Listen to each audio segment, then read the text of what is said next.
to go from all ends and that this is going to be a safe attempt. Recognize the guy on the left there with the hat that was just talking on the radio in the black jacket.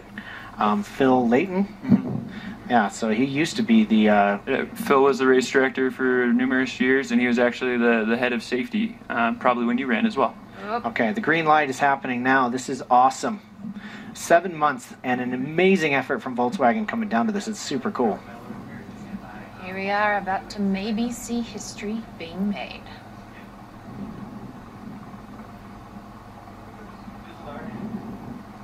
And then just has to take what comes to him with the clouds. Oh my God, the thing is so fast. He's moving a good pace here, coming in 150 miles an hour, if I'd have to take a guess. Oh my gosh, so late on the brakes. So really, one of the great advantages of downforce, of course, is the late braking. And it's just free time at that point. And with this electric car, do you know if when he's getting off the throttle, the motors are actually slowing themselves and regenning that way? Or it's such a short program. They want to make this car, and this is one thing VW is great at. I know from our cars, our Beetles. They want to make it regen happening. The batteries are already full. Then it transitions to regenerating under braking to make up about 20% of the battery power. I wonder if we can get some lap times showing up here. And as you'll see, the helicopter's having trouble keeping up with him. He's coming in to Gillies Corner here. We'll be approaching the ski area and on his way up to Rookie's Corner and Sump.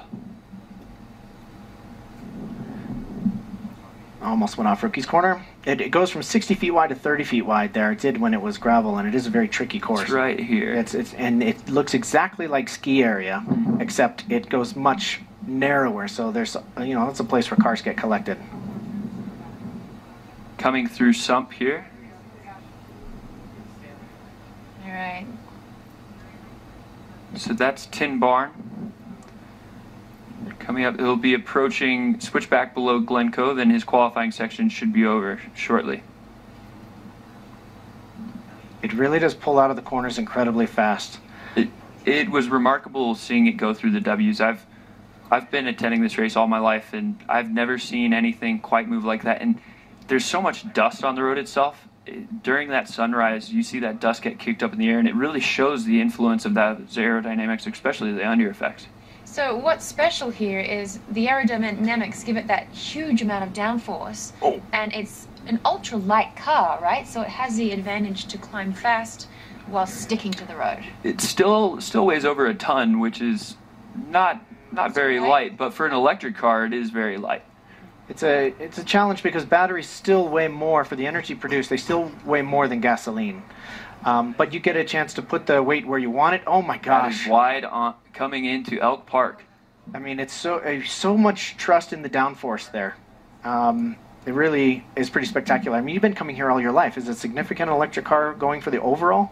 It is. Reese Millen did it in 2015, which was pretty remarkable. It was the first time that of course, Carlin Dunn did it on an electric motorcycle in 2013, but Reese beat everyone, 2- and 4-wheeled competitors. So it is pretty remarkable to see that. It really shows the capability of this technology, and that's part of Pikes Peak's mission statement. It wants to be a proving ground for advancements in technology that improve the vehicles that we drive on the roads every day. At this point, obviously, some of the slowest corners, so there's not a lot of air cooling going on. I remember from driving, Wells Coyote as he comes into the fog here for some of the last W's. Jeez, it's thick. Look at him disappear. What's going through his mind right now? It's temperatures. So you're focused on temperatures. You're focused on, first of all, making sure you remember which are the quick corners and which are the slow ones. But once you get around the very last corner of Devil's Playground, you have a brief moment to check and see how hard the hit was on those W's. How much temperature did it put in everything? Is the power being pulled back or not? And can you really push on these next 3 fast corners? Fourth leg of the W's here. This is the corner that the Evo went off in 2012. Kept it nice and tidy, knows where he is. This truly is the race to the clouds. Look at those spectators enjoying that view. How many people? 7,000 people up there drinking at 13,000 feet? Yeah, it only like a good idea. Takes about 3 beers to get the effects of a 12-pack. I'm a light. But the effect of a 12, I could never handle that. So right now, look at get that a little dust. bit of a straightaway. Now checking out the gauges here before turning in, making sure everything looks good. Super tight on the corners. This once we get to Boulder Park, the course is very, very rough and bumpy. This is going to be the section that really ultimately tells us what's capable in comparison to Sebastian Loeb's record and Reese's.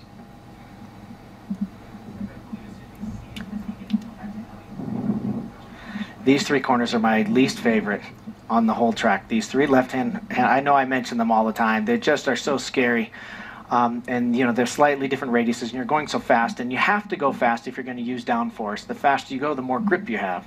So it really is just a real, you know, courage requiring section here. So this is upper gravel pit coming into Little Pikes Peak.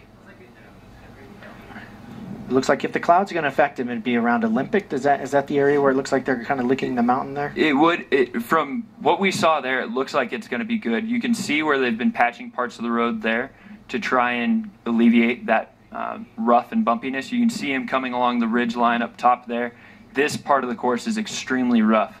And it happens to be, especially in an electric car, it's got to be the fastest straightaway. Mm-hmm. And this is the disadvantage that he has to when Sebastian Loeb ran back in 2013, which was then newly paved and didn't have any of this rough road conditions. Look at the helicopter, barely able to climb at the same rate. Coming up on a very bumpy left-hander here. Look at that just bounce. Yeah. Coming into Cog Cut. Okay, so what time is he trying to beat, Mitch? The electric record, but I think he has a chance at Loeb. I didn't start a stopwatch myself, but... What's Loeb's time? 8 minutes and 13.878 seconds. Roughly.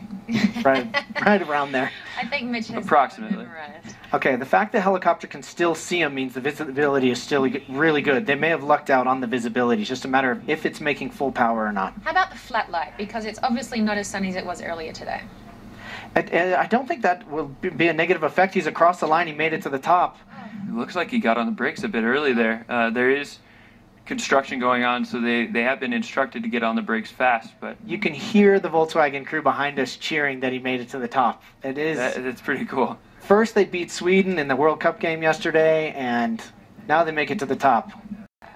On course any minute now, and we will get you that time from Romain Demar as soon as we see it. Oh, there we go. On course already. Simone Fagioli coming through Cove Creek there. Sia molto difficile puntare la vittoria perché Volkswagen sta andando velocissima. So our goal is not the victory for sure, because it's our first year here and it's very difficult for sure. Our goal is to arrive at the end of the race.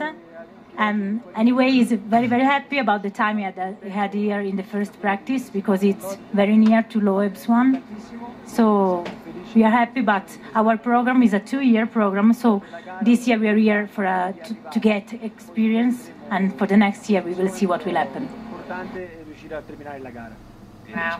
Okay, so Simone is on course right now, but we did just get Romain Dumas' time through, Mitch. So Romain has reached the summit with a historic time of 7 minutes, 57.148 seconds. He has obliterated the record. Yes! So this means he beat Sebastian Loeb's time by 15 seconds, 16 seconds?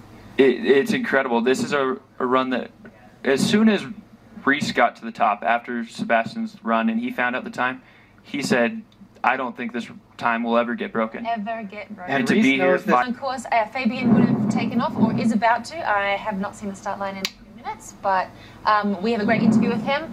Let's take a look at what Fabian had to say about racing today, and we're going to get Turner out the door. Yeah. Thank you so much. And we have Simone reaching the summit right now as well. Excellent. So Fabian, you compete in the European Hill Climb Championship. What's it like to come to America and compete in the world's most prestigious race, something that's completely different than what you're used to? Yeah, well, the race is totally different. We race in a high altitude. The race is very long. Usually in Europe we race on tracks between 5 and, well, in kilometers, 5 and 10 kilometers. Here it's a double length, so it's almost 2 or 3 races in one. And it's very difficult for the cars, the engines, and also for the driver. What has been the most challenging as far as learning the course itself?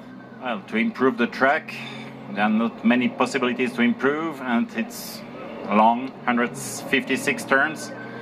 To memorize, it's a huge exercise. Usually in Europe, we make 2 or 3 turns, and we got it. But here in America, for the first experience, wow, great. And ultimately, what's your goal for this week? Is it simply just to finish and have a safe time, or is there a specific time benchmark that you're looking for? Well, as a private team, European private team, for the first time, for first participation with 2 cars, to reach the top, that's the first goal. And then as a competitor, to do the best, of course. But first of all, to get up to the top on Sunday. And finally, what does it mean to be able to participate in such a prestigious race, something that's been going on for over 100 years and will hopefully be happening for another 100 years after this? Well, as a child, I was looking Pikes Peak with Ari Vatanen and Walter Röhrl in Europe. You know, that's the most amazing race in the world, definitely. And for us to be and to participate here this year, it's just a dream. I can say that's the race of my life. That's incredible. Well, best of luck on Sunday. Thank you. Thank you. Thanks. We are now joined by David Donner, who is a 3-time King of the Mountain, 6-time class winner, and member of the Pikes Peak Hill Climb Hall of Fame. He'll be joining us for the majority of the car program for commentary. Welcome. Thank you. Great to be here. Exciting day so far. Oh, It my is. goodness. And talk about the excitement. We just got a time in for Simone Fagioli as well, and he ran a 8-minute and 37.230 second run. That's just nipping at the bit on what Loeb ran. Yeah. For a rookie on a privateer budget, that is incredible. I know that was their goal, to beat Romaine's time in the Norma from last year, and that's a big accomplishment for the first time. And so who are we seeing right there on course right now? This would be Fabien Budaban, Simone's teammate. So he's making his way up, it looks like through 11 Mile, possibly there? Right. Both Fabien and Simone share the same car, a 2018 Norma, which is a French car powered by Nissan Motor GTR V6 Turbo. So, very similar cars, obviously, because the same team, but similar to what Romain ran last year. So, very quick, very quick. And Fabien is out of Switzerland. He's also a rookie, which is really remarkable. This road, trying to undertake it in the first year is monumental because it's so difficult to learn. But, Simone is 8-time, hill climb champion, as it's been mentioned, and obviously he has the depth to gather this quickly. Such a remarkable feat. Yeah. And they struggled too. I mean, they had a lot of problems, but I met with them last fall and I said, you must test, this mountain, don't underestimate it. And they had all kinds of problems. So that's a huge accomplishment. Okay, we chatted with Fabien earlier this week, and he was pretty excited to run. Let's have a listen. We just heard that. Oh, we did? Oh, sorry, we played Fabien. Have you played Simone? Yep. Oh, David Donohue's next. All right, just kidding. Has he started on course yet, David Donohue? Because he's up next. He is not. Okay. Some of these competitors that are going right now, competitors all have an option to purchase helicopter footage, and there's limited airspace, and you can obviously only have one bird filming at a time, so that spreads out this part of the program a little bit. So 6 of the first 7 cars will be followed by the bird, which is great coverage for us. We can actually see the car go up the majority of the course. And I just got word that David Donohue just left the start line. Okay. So now we have 2 cars on course. David, being a Porsche driver, is highly experienced, driving a 991 GT3R, which, is a car that would run the 24 Hours of Daytona or other endurance racing. So this car is a little bit of a fish out of the water, but it's proved to be extremely quick this week. It's pretty incredible. It's an effort by Porsche Colorado Springs. The local dealership is very involved in the program, and they realize how big of a race Pikes Peak is and how much of an asset it is being in their backyard. Absolutely. And with Donohue's background and experience, he's brought in an engineer. They've worked on the aerodynamics, and they really got this thing working. And it's it's not a very powerful engine at this altitude because it's a non-turbo. So they're relying on his driver talent and Porsche's obviously exceptional reliability. the first Porsche up the hill today. There's 8 in the new class, but there's also other Porsches in other divisions too. So we're going to see a lot of Porsche today. Here's coming up, entering double cut, getting into the W's portion of the course. He's going at a good rate of pace. It appears to be slower than what we saw out of Simone. That would be Fabian, his teammate. All right, I know we have an interview with David Donner, so let's roll that, and we'll watch him head up the hill. Donahue. You're Donner. We have the Well, your father started racing in hill climbs, and you're now moving to hill climbs, yeah? Yes, you can say finishing in hill climbs. I didn't want to do that. We don't know for sure, but yeah, this effort started last year with me anyway, with Porsche Colorado Springs, and I've just fallen in love with this event and the area. I love Colorado. It has been all week actually, but I'm accepting that. I'm happy to accept that. And that's him right now. Yeah, he looks good. I mean, obviously being from a road race background, he's well experienced on how to drive a car like this. He learned a lot last year. He's got a year under his belt. He knows what to expect, so he's just making the clean run. Or hoping to. Yeah, hoping. So good so far. Yep. It's remarkable how quick that vehicle is. It's unbelievable. Being production based. Right. But, it is... He's driving the 2017 Porsche GT3R. Correct. Okay. Which is different than a normal Cup car, and below that is a Club Sport. So it's there's one more above this car, which would be the RSR, which is what they race at Le Mans. Top. And you can see Clint Vaschelt's getting ready to leave. Down in the starting pit.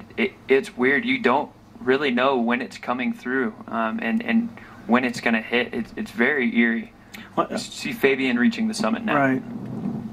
I know as a driver, even if you know the road extremely well, when you're hit with heavy fog, you lose all reference points, and it really is, disorienting, and it's frightening, actually. So far we saw Romain Dumas go through that little pocket of fog around that one right-hander. So on course right now we have David Donahue and Peter Cunningham. Those two are making their way up the top. Peter Cunningham in the Acura is another highly qualified and accomplished road racer, so yeah, I expect him to put in a good time. Finished second overall last year, claimed Rookie of the Year. I believe finished with a time of something like 9:30. 9:30s in that area, and obviously he's attempting to improve on that. They've made many changes to the car. 9 minutes 33 seconds for him last year. A little different approach. It's an all-wheel drive car, which is not many are. A lot of them are just two-wheel drive, but it's a tremendous advantage here as well. Absolutely, in any weather condition as well. So he's got some sunshine right there. He's looking clean so far. I know even though he and Donahue are in different classes, they were sort of battling all week within half a second in practice, and so I'd expect both these cars to be fairly close on time. Okay. Well, we do have an interview with Peter Cunningham. It would be lovely to hear from him and see what he has to say. So Peter, welcome back to Pikes Peak. How does it feel to be back? Oh, awesome. It's great to be back with all these people and with our Acura TLX. So we're just waiting for the actual day to happen. Today's a very important day, being qualifying. We've got a new front splitter. We've got Pirelli slicks. Last year you were required to run DOT tires, so moving to the Pirelli slicks should help. So we're looking to improve on our time from last year and see where we can place overall, but there's a lot tougher competition for the overall this year too, so we'll see what happens. Do you think you'll be able to knock away at your record in Pikes Peak Open? I'd like to, yes. I think that it's possible. We were about 10 seconds quicker in testing, so we think that we can improve it by that much. It's just a matter of doing it on your one lap. So we'll see if we can do it when it matters. Okay, that was Peter Cunningham talking, but we're actually seeing Clint Vaschelt's on course right now, number 45. Off to a good start. This is like I said earlier, this is one of the coolest stories of the year. Leonard Vaschultz has been the car owner for Clint his entire career through all 22 of his class victories. He's been in stock cars and recently in open wheel, and they're very primitive vehicles in comparison to this McLaren. It's cool to see him take the jump, and it's been a bit of a learning curve, but he's going to be a top contender for Time Attack 1. It'll be interesting to see how Donahue comes in for his result in the Time Attack 1 class and what. So Clint Vaschultz's son, Cody, we saw ride the motorcycle this morning. His father was just inducted into the Pikes Peak Museum Hall of Fame, and he has, I read here, 21 wins between car and motorcycle here on Pikes Peak. I mean, that is incredible. Absolutely remarkable. Yeah, again, a highly experienced driver in a car that is similar to the Porsche in a sense that it's GT3 spec. Okay. Well, Clint had some words to say earlier this week, so let's have a listen. Clint, I don't know about you, but aren't you getting tired of all these early mornings yet? Yeah, they're getting a little aggressive on the body. But so far, I'm still standing tall. Well, you've been doing this race forever, and this is a new vehicle for you. Tell me a bit about it. Yeah, so it's a Toyo Flying Lizard McLaren 12C. The Toyo's backing it, and Flying Lizard's doing all the stuff to maintain it and keep it going. They own the car, and up front, their main driver, Darren Law, was going to drive it, but they have such a busy schedule with pro racing that through Toyo tires and everything, we kind of got together, and I'm happy driving it. It's fun, and it's a great team. It's a little different than anything you've driven before. How is it to drive? It's exactly 180 opposite of anything I've ever driven before. Yeah, I'm getting very comfortable with it. It's starting to feel good. It's got a lot of the modern features that my car didn't, with the analog brakes and the traction control and the paddle shift. And my open wheel car was somewhat antiquated, but it was still a very fast race car. It's going to be a close race this year. The times in qualifying are really close. How are you feeling about the field and your competition? Yeah, the 911 Donahue car is going really good. I feel comfortable. We're off every section a little bit, but I've got a little bit more experience on race day than he does, so we'll see how that goes down. So your personal goal for this weekend? I'd like to win the division, and I'd like to beat the record that's been standing by Paul Dallenbach for some years. I think by what we're looking at, it's going to be close to that. Good luck. Thank you. Okay, so Clint's goal is to beat the Time Attack 1 record, but what information did we just get, Mitch? Well, he has a new record to beat. David Donahue has reached the summit in 9 minutes and 37.152 seconds. The previous record by Paul Dallenbach in the Hyundai Genesis Coupe was a 9:46.001. So that's 9 seconds faster. Pretty incredible run. We didn't know how fast the road would be today, but it's proving to be pretty darn quick. Okay, so David Donahue just broke and now holds the new Time Attack 1 record. Of course, these are unofficial results, but Clint Vaschultz, who is on course, wants to beat that as well. And again, they both have a chance of really breaking this record. In practice, this is kind of what we anticipated Donahue to run, maybe a little quicker, but I mean, he broke the record, so it doesn't matter. Huge accomplishment. Yeah, it really is. And it's a normally aspirated car. It's it has less than probably 300 horsepower by the top. Converted Indy car from the 90s. Yeah, it was a true sports car that Bobby Rahal had. Ooh. Thought he stepped out a little bit. He's had a few issues with it race week. Actually, in the private testing early June, he actually had a mechanical fire, but they've gotten everything sorted out and looks to be onto a good pace. So he calls this vehicle a 1995 PVA Peak Special. Right. Very specialized. Yeah, very highly specialized. But as Mitch was saying, started as an Indy car. It's got a 4-cylinder Zach Speed Ford turbo motor, which super high horsepower, but very much driving with an on and off switch. So literally the power just comes on without any warning. So it's hard to drive. So Spencer's been racing Pikes Peak since 2000, and he's a 3-time open wheel champion, 2010, 11, and 12. So he knows his course. Spencer's a great guy and incredibly fast. He competes in the Colorado Hill Climb. He reached the summit in 9 minutes and 52.748 seconds. Good for second place right now in Time Attack 1 behind David Donahue. And so what was the time that he was looking to break? He was looking to break the 46, right? record, which was 46.001. So he's 6 seconds behind that, didn't achieve his personal goal of beating that. But you know what? So Randy, it's been a while since you've been here. How does it feel to be back on Pikes Peak? Always a pleasure to be here, especially these practice sessions are just so crazy. Coming up here at 3 o'clock in the morning and then driving like a maniac 2 or 3 hours before I even want to get up. Fall as rain, which is not the news for Randy Popst, another local effort out of Pikes Peak Racing, sponsored by Pikes Peak Harley Davidson.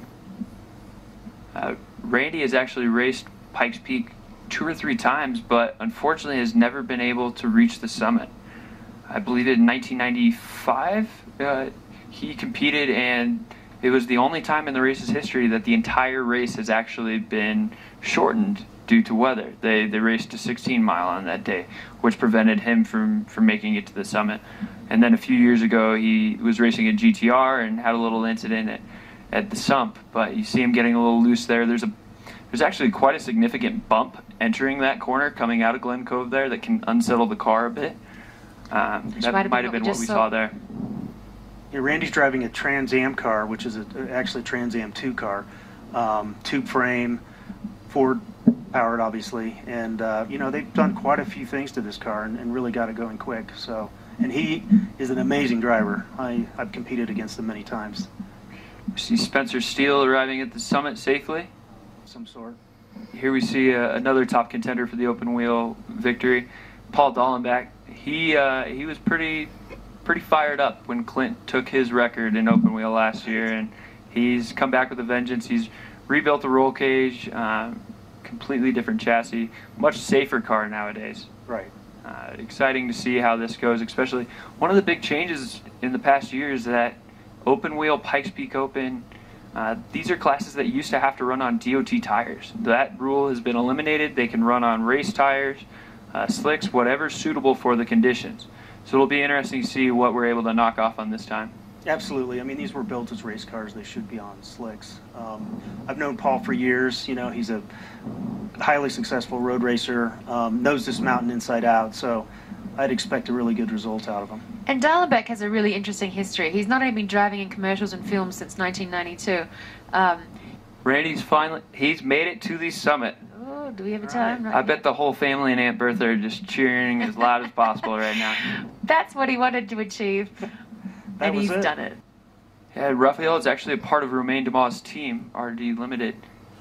Cool to see him back. He actually competed, I believe it was in 2016, and claimed second place in his class. Won Rookie of the Year. Right, second. Second to this guy. He's very quick. He's a rally driver, so he's, he attacks.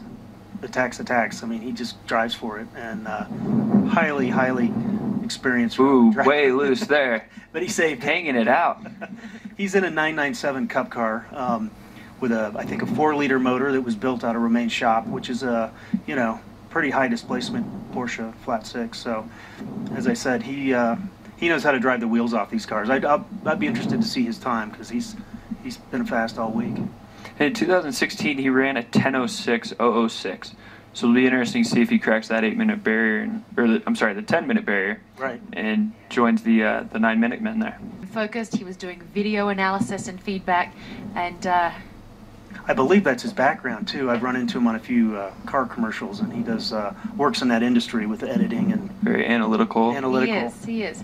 But we actually got an interview with him after the qualifying round because he got a personal best, and he was very happy. So should we have a listen to Tim Hardy and his story? So, Tim, 6 years racing Pikes Peak, you were taking qualifying pretty seriously, and I saw you between runs doing video analysis. Talk me through that. Well, it's just, every year it's a little bit different when you get into the car if you change something. So we were looking at our previous runs and trying to get any advantage I can get. And I know there's sections where I'm not quite hitting some of the corners right. So every run I would take the GoPro out and just take a look at all the footage and see, where I can find time, or if I messed up one corner, what I did wrong, or, there's a million things that can go wrong So you gotta hit your brake points, you gotta hit your shifting points and all that. So it's a good way to try to get a little bit of time here and there. So. But that car running on dirt at speed was a thrill, I must say. I could only imagine. Because the road used to be actually quite a bit wider. We lost about a third of the width when they paved it for drainage purposes. So it's a little bit like threading a needle now at high speed. It comes at you extremely quick. It's hard to sort of absorb it into your mind. Truly became a 2-lane highway. Sure, exactly. And there's really no runoff or anything like that. Apron. He's moving at a good clip there. Got a little loose. And this has been the turn that's thrown everyone a little bit of a curve. There's that bump. You can't even see it. Well, it's that, and some go a little bit too tight, and they grab the gravel and throw it onto the road, so it creates a slick spot. Very common cut corner. Yeah, and it's off camber as well. Amazing acceleration. That turbocharger is definitely an advantage. Nissan GTR motor. I believe he's running a Garrett turbo. Yes. Just do what you're doing well and continue on with it. Well, that's how they get to experience the course during qualifying. Tuesday, Wednesday, Thursday mornings, all the teams are up here at 4:30 a.m. and they get to do one section each day and several times, and they get familiar with that. But this, for especially the rookies, is the first time they've actually strung it all together and done one clean run from bottom to top. Right.